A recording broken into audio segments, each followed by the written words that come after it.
back, Sean. Love coming back here. So I was thinking about you this morning. You've had this kind of unbelievably weird and varied life.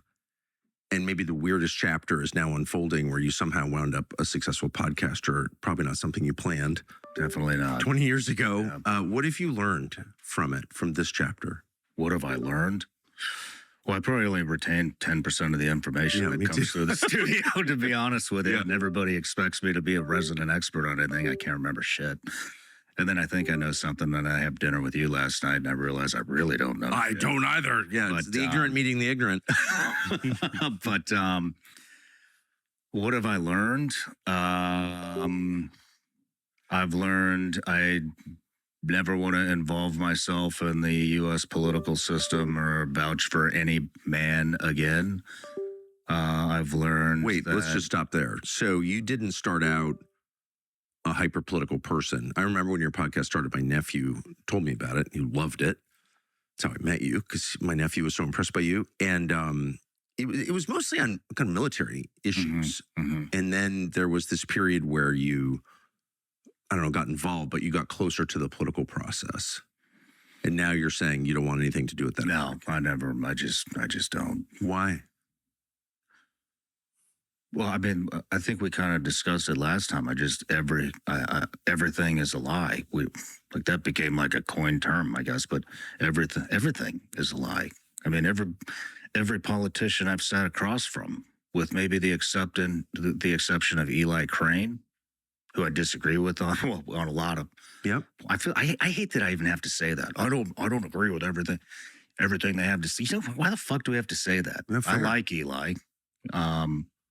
He's very, pro-Israel. I'm not, but he can articulate why he is, and whatever. I respect it. At least he's not just regurgitating shit, like most people. But everybody else, it's just, it's been a lie. And then the other thing is, I mean, which it really shouldn't bother me, but you talk to somebody and then it's like, you, how dare you platform that person? And it's like, actually, I probably just did you a favor because he just spent 4 hours lying to me on my podcast that you're going to be able to use for his next political campaign. Exactly. Too fucking stupid to figure that out, aren't you? But I mean, it's, and they do. And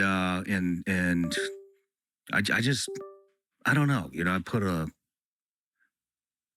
lot of faith in a lot of these guys and women, that have come on. And really, the only one that really impressed me was Joe Kent, in the long run.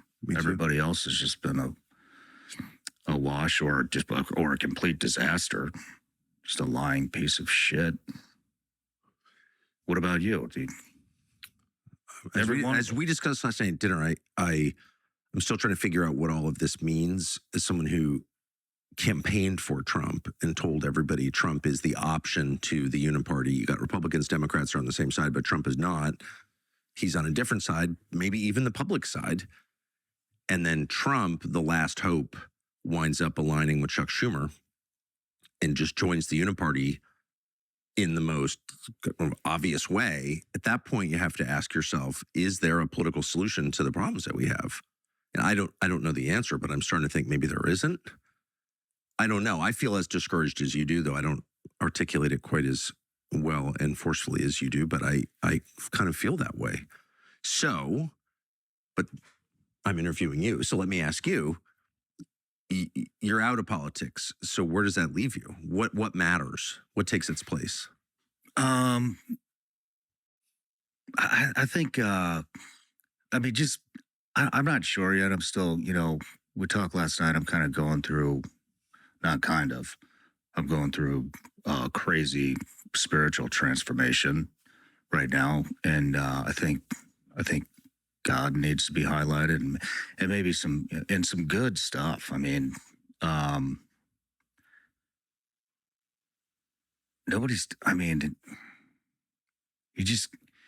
you can't put faith in man at all. And it's kind of sad to watch everybody scurrying around trying to find the next guy and who's it going to be? And you can already see people just like blindly like putting their faith into another human being, and it's sad. And spent a lot of time. I became obsessed with evil, like obsessed with it, and and it started with the kid stuff, which I'm still. I'll probably never stop that. That's just a passion of mine that I can handle it. Like I can handle the subject matter, and I think it's important. And I know we've done a lot of good there, and by educating parents and kids about what's actually going on. And I mean, roadblocks, for example, we did an episode on what was going on roadblocks, and I think we took like $5 or $6 billion off the cap table in one day or 1 week. I mean, and I think that's good. But so where am I going? Wait, can you back up? You became obsessed with evil? What is Yeah, well, I think it started, with COVID and the LGBTQ stuff, and I don't really care I don't care what adults are doing, but 8-year-old kids, that just really bothered me. Like it still does, really bothers me. And so that's kind of where it started, and then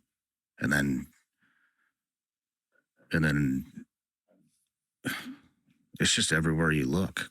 Everywhere you look is a lie, and the institutions are lying. The politicians are lying. Everybody's lying. Yeah. People are manufacturing narratives just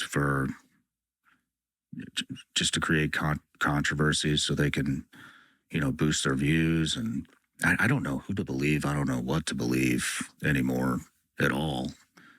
And I mean, everything, even here, like what's his name? Steve. He's a reporter here. The Somalia fraud that's going on. Oh, here yeah, Steve Robinson. Yeah. Love that guy. He's a great man.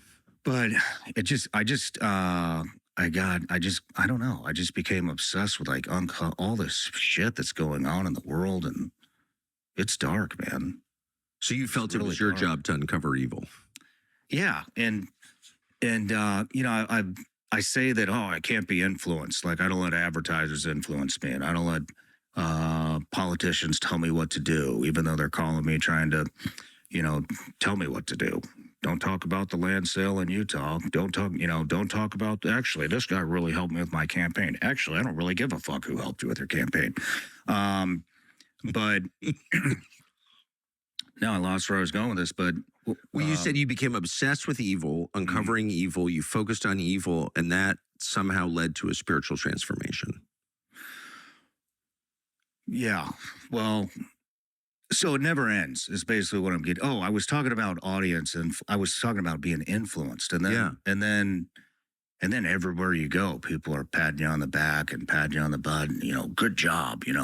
You're doing God's work. You're doing this, and you see the views, and you see the comments, and you see the likes, and you see the reaction videos, and everybody's just praising you, and it gets to you. I didn't realize it was getting to me, but it's not the criticism that destroys you. It's the flattery, that destroys you. Because but they don't know what God wants. So you got all these millions of people, you know what I mean, interacting with you, telling you these things everywhere you go, and it gets to you. And I did. We talked last night about I just got back from a Ibogaine 5-MeO experience. Didn't go great. Found hell. And I don't want to go too far into it because I don't want to have a meltdown on your show. But it's okay. But I'm just not ready, to dive into it. But yeah, I've felt what hell was gonna be like. Not like seeing devils and fire and whatever, demons and all that. Like it was a feeling. And I never, ever want to feel that again, ever.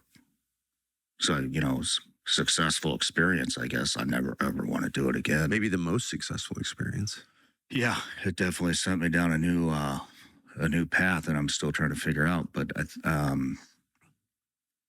I went to mass on Sunday, and I'm like full blown going back into the Catholic Church now, and the here in Maine I went, and the priest was talking about I want to butcher this, but he was talking about weeds, wheat and weeds. Have you heard this analogy? And he was, good people are the wheat, and the bad are the weeds, and every once in a while, well, a weed will come out and he'll start calling out all the weeds, only to become a weed himself. And basically what he's getting at is, I can sit here and I can call out this evil like all the time, and uncover all the fucked up shit that everybody's doing, that everybody, is put their blind faith in.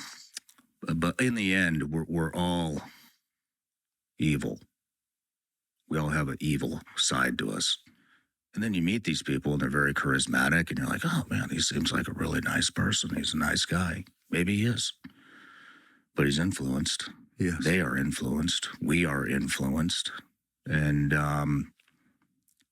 I think it's time to, I just think it's time to turn a corner, because we all have an evil side. We all are selfish in our own ways, and it's too easy to call other people out all the time.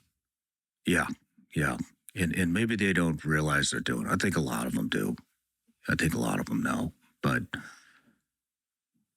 I don't think that's really necessarily what God wants. The way I used to do it is, I would wait until something came across my desk or something came to my attention that I felt really passionate about, like kids, and then I would do the thing, and it would be so explosive.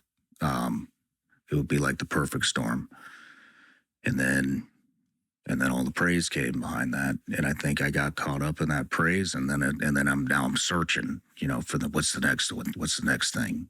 Let's talk about Neuralink. Let's talk about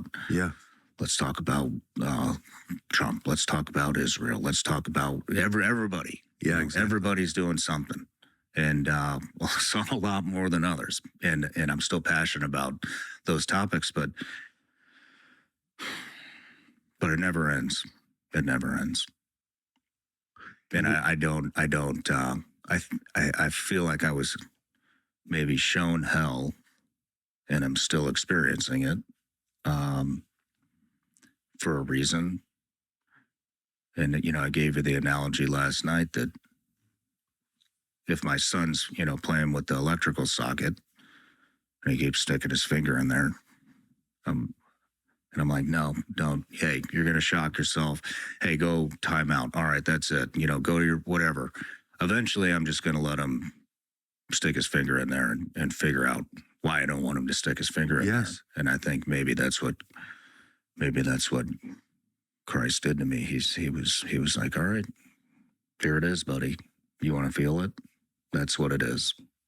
And I never want to touch that shit ever again. If the last couple of years have taught us anything, it's that the people in charge of public health don't actually care about public health. Apparently, they want you dependent, waiting around for the next mandate or the next set of rules. But what if you wanted to take control of your own health? Well, our friends at Curativa Bay offer great alternatives to these sketchy so-called medicines people like Fauci spent years forcing on Americans. One example is their nasal spray. Curativa Bay makes a gentle nose cleanser that is awesome. No weird chemicals in it. It's a powerful natural sea salt and hypochlorous acid formula designed to wash out the airborne threats, the irritants, eliminate pathogens, clean out the invisible junk you breathe in every day before it can make you sick. But they make a lot more than that. Curativa Bay has been leading the science on hypochlorous acid since 2016. Your own immune system makes this stuff. They've harnessed it to create an entire line of products to protect your family.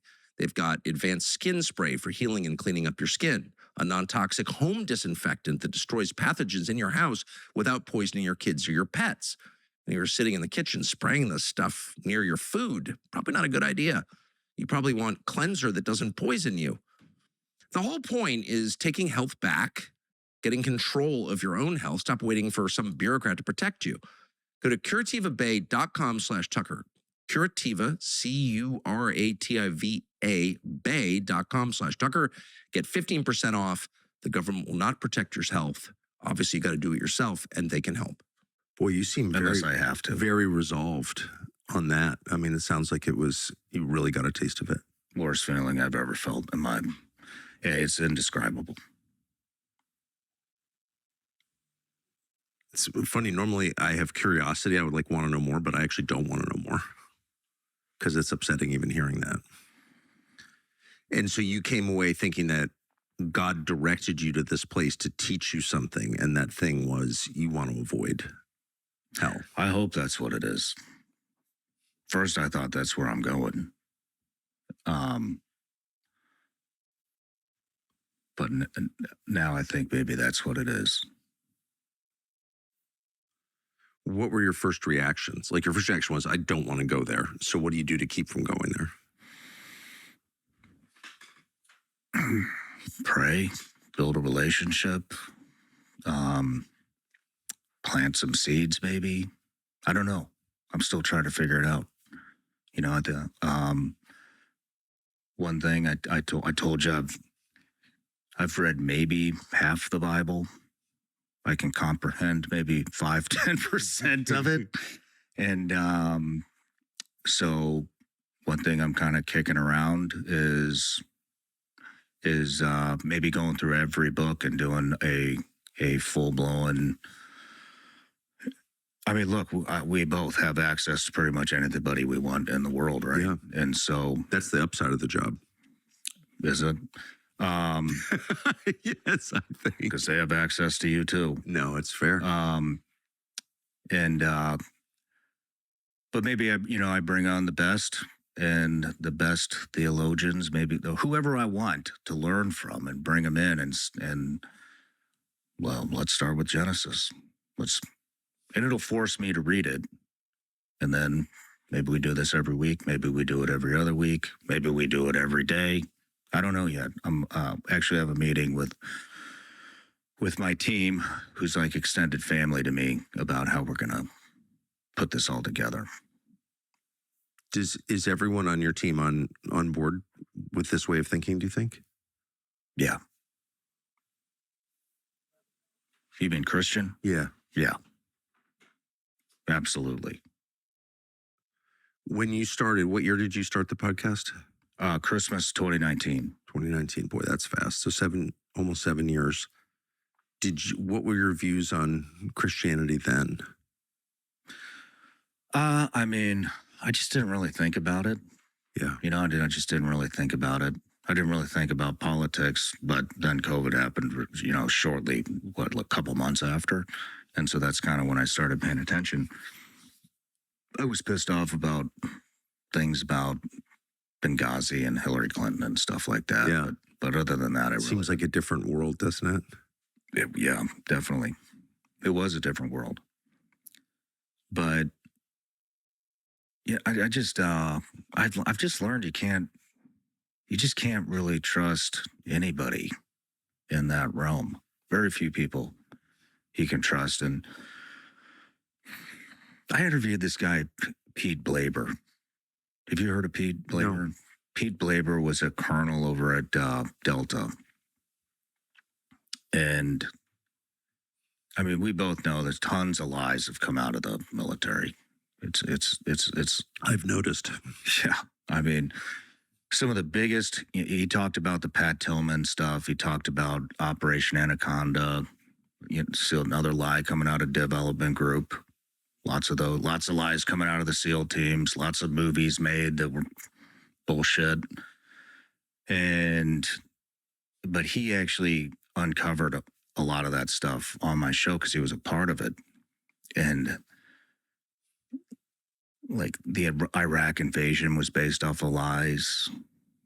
Do you know about this? The water truck and the air conditioning unit and the Sentry Guard? No. So there was a Delta unit out there.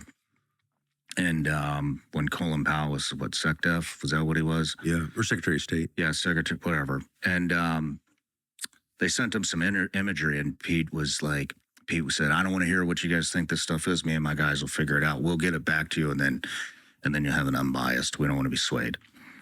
And so they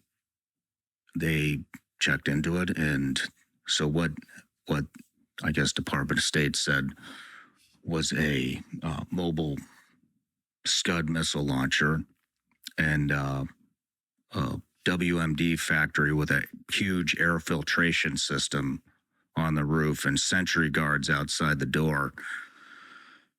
What Delta, arguably the best special operations unit in the world, came up with is that's a water truck, huge water truck, because they're in the middle of the desert and they need water.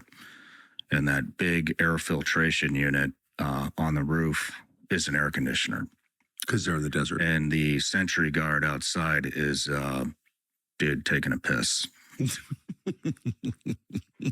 And he sent it in, and they totally discarded everything and launched the invasion.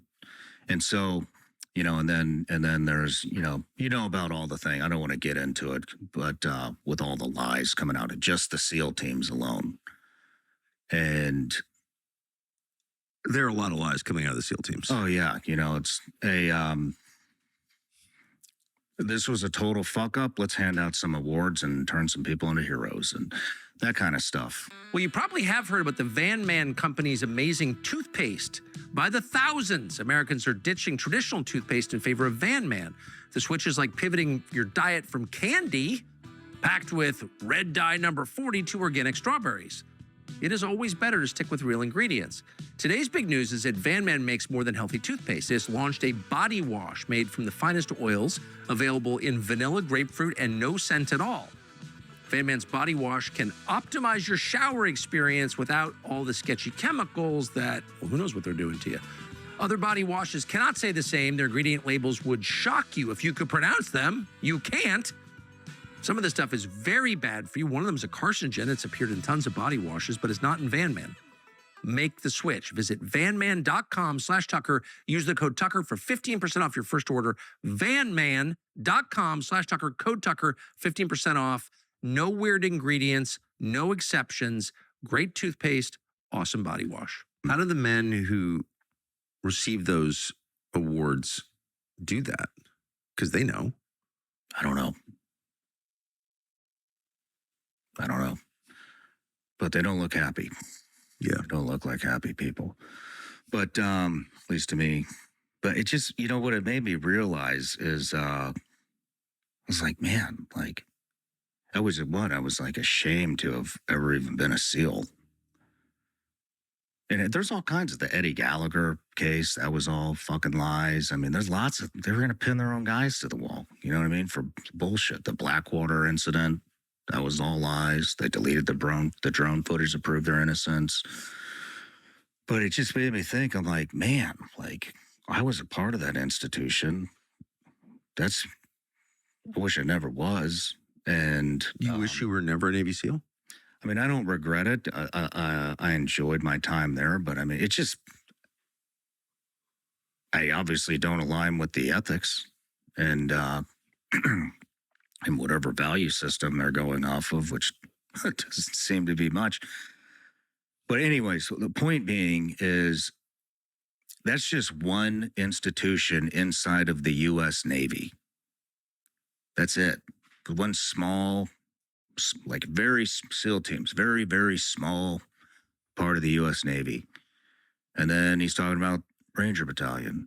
And then there's all these other units. And it just made me think, it's like, man, like, this is just one war in one small part of the U.S. government, very small part. So that means every single U.S. institution out there is doing the same shit. Obviously CIA, obviously FBI, everything, all Congress, all of the Senate, everybody in it, the presidents, everybody. And it made me realize how the whole country is just built off dishonesty, literally lies. And then you think, man, I'm only 43 years old. like a very small snippet in the time of the country, let alone the world and all the other countries and all of their institutions. And then it's just, it's like what we said last time. Everything is a lie. Everything you fucking know is a lie. Everything you think you know, everything in the history books, it's all fucking lies. All of it. So when you look ahead, you became one of the most successful people in this business, amazingly. So there's only one truth. And I think that's, I'm just not really interested in anything else anymore because it's all garbage. And it's that, black book right behind you, the Holy Bible. That's the one truth. That's it. You can't even look anywhere else. It's so painfully obvious at this point to me.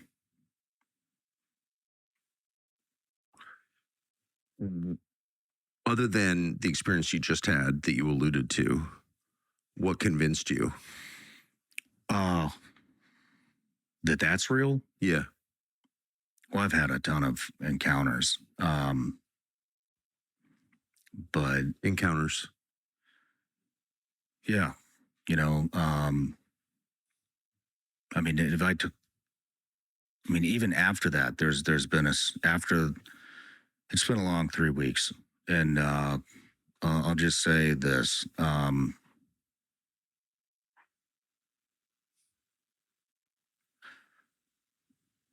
I've talked to some of the most respected exorcists in the country, and I've been working with them, and things have happened, and like really scary shit. And if that's happening and that's real, which is more real than anything I've ever experienced, then the other is definitely real too. That's right. That's exactly right. It's exactly right. If there are supernatural forces that are evil acting on people, which there are, and I've experienced them personally, then that's proof of God. Is that what you're saying? Yeah, it's not faith to me anymore. It's fact. It is 100% fact. There's just no other way to look at it. Isn't that a comforting fact? Yeah, it is. I mean, I don't know what the hell we're in for here in the future, but I mean, it's definitely comforting knowing that if you do the right thing, and we all know what that is, and you do your best, then hopefully you're going to end up, in a good place. I'm not sure all of us know what the right thing is. When you say do the right thing, what is that thing? Oh, I think people know. It's a feeling. You think these people all feel good about all the lies they're spreading around? No. They get lost in them. They forget if they lie so much, they forget what they lied about. You can't even keep track of them all. Lying is like that, isn't it? There's not a lot of talk about hell in the United States. You're younger than I am, but we grew up in the same country. You can go a whole day without hearing anyone mention hell in a literal sense. Most Americans don't really believe there's a actual risk of going to hell. Did you? Yeah. But I just never imagined it to be anything close to what I just experienced. No, never. What did you think it was? I don't know, I don't know. I mean, I don't think the human mind can imagine that kind of agony and torture and aloneness. Aloneness. Yeah. I don't think it, you just can't. You can't put it together unless you feel it. I either felt a small glimpse or I got the whole thing. Either way, I'm sure it could be a lot worse. I don't know how, but this it was bad. It was really the most terrifying thing I've ever experienced in my entire life. I just can't even describe it. I actually brought my priest on and recorded a whole episode on this. I don't know if I'll release it because it's personal, but I want it for my family to see, if nothing else. You know, I want my son and my daughter to see it eventually. Maybe they'll go through something similar. And like I said, it's ongoing. So I want to. I'm not out of whatever this is yet. So I want to document the whole spirit experience. Some people journal. I just shoot the video. I talk. Why wouldn't you release that? I don't know. I just want to make sure I have I'm in a clear headspace before I do it. You know what I mean? I think that's very wise. I never wait for a clear headspace before making decisions. I usually don't either. I've paid the price many times. I usually don't either. Yeah, no, I'm not a pause before acting guy. It gets, I mean, I think, I've been pretty vulnerable. I'm an open book.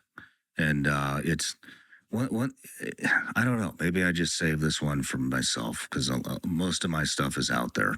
And, the only thing I really won't talk about is like my family. Of course. But that's not you. That's them. You're protecting. Yeah. But, it gets weird. Like, meet people and they think they know you because they do, kind of. But you're like, well, what do you know about me? What have you heard that I've said? You know nothing about them, and it just puts you in a really uncomfortable state sometimes. Do you know what I mean? Do I know what you mean? Yeah. Yeah. You get used to it after a while. We are strongly pro-dog on this show. We make no secret of that. Dogs are one of the great blessings of this life. And to keep them healthy, we recommend Dutch. It's the solution to skyrocketing veterinary costs. Why are those costs so high? Well, private equity, in case you didn't already know that. Big investors have bought up veterinary clinics across the country and doubled the amount they charge.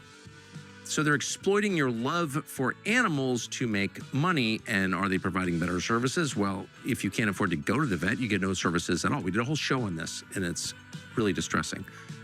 Dutch is the solution to this. Licensed veterinarians, easy remote appointments. Start with the code Tucker. Plans at just $82 per year. That's like nothing compared to what you will get if you walk into a private equity-owned vet. 50% of Dutch customers say they had not seen a vet in 3 years because they couldn't afford it. Dutch fixes that. 10-minute calls, no waiting room, no clinic markup, free shipping on products, coverage for up to 5 pets. Visit Dutch.com/Tucker. Use the code Tucker for $50 off. Truly, Dutch is real. It works. We did a lot of research into this, used it before recommending it. Dutch.com/Tucker. But yeah, of course, I know what you mean. Yeah, it's weird, but it's everyone has a weird life in their own way, and that's the way that we have a weird life. So that's what I think to myself anyway. Everyone's got their own thing they have to deal with. But yeah, but that is very strange, and it can make you a solitary person, and you wind up not wanting to deal with anyone you don't know well and trust. And that's me. I'm fine with that, though. I am too. I don't even like doing these anymore. I haven't even done one of these since yours. Really? Yeah, I don't like doing them anymore. I feel like everybody has an expectation of me, and I never want to get caught up talking about shit that I don't know. I see a lot of people that they turn into a character. They feel pressure, like they have to know something, and then they just fucking go with it. And the next thing you know, it's like, you actually have no idea what the fuck you're talking about, do you? I've been there so many. If you run a cable news show where you're not in control of the topics, you're responding to the day's news. I did this for like 25 years. And you just, you look at the papers or Twitter or whatever, and it's whatever everyone's talking about. That's what you have to talk about.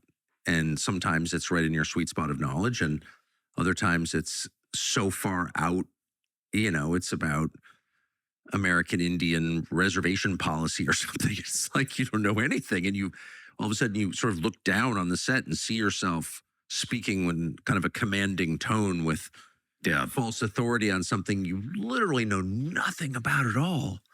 And then eventually you get caught. Of course, or you indict yourself. Like you lose self-respect after a while because you know it's all fake, which is worse, I think. And I've definitely participated in that. Definitely participated in that. Let me tell you about the Hungarian Civil War. Says the man who doesn't speak Hungarian or whatever. You know what I mean? It's like, that's bad. And that's the beauty of this gig, is you get to talk about what you want to talk about. And if you have some restraint and, again, some self-respect, you restrict yourself to topics that, you have developed views about, some knowledge of, you think matter, like objectively matter. Yeah. You don't have to talk about other people's priorities. So that helps. Yeah. I like hanging out with you, though. So I want to do this one. I like this one. Yeah. Well, I'm not. I'm too old to judge. but I mean, back to it just got to the point, too, where I don't even know. I don't even know why. Like, I'm just beating the same fucking drum over and over, and it's like, what are we doing here, man? Is anything getting solved? Like, everybody knows what's going on now. Right. It's out. How many times can you point out that everything's a lie before it's like pointless? Pretty much. And discouraging, by the way. This is what I think to myself, because I have had exactly the same thoughts that you're describing. It's like, is this good? Is it good to keep telling? I mean, obviously 9/11 is not what they told us. I'm not exactly sure what it was, but they're lying about it. Kennedy assassination, obviously they're lying about it. Everything they're lying about, because they're liars. So I've made all those points about 1 million times, but with decreasing enthusiasm. And at a certain point, you're like, I'm telling people something they already know. I'm not actually bringing the truth, because the truth is unknowable. Like, I can't figure out what happened, really. And maybe I'm just making people hopeless.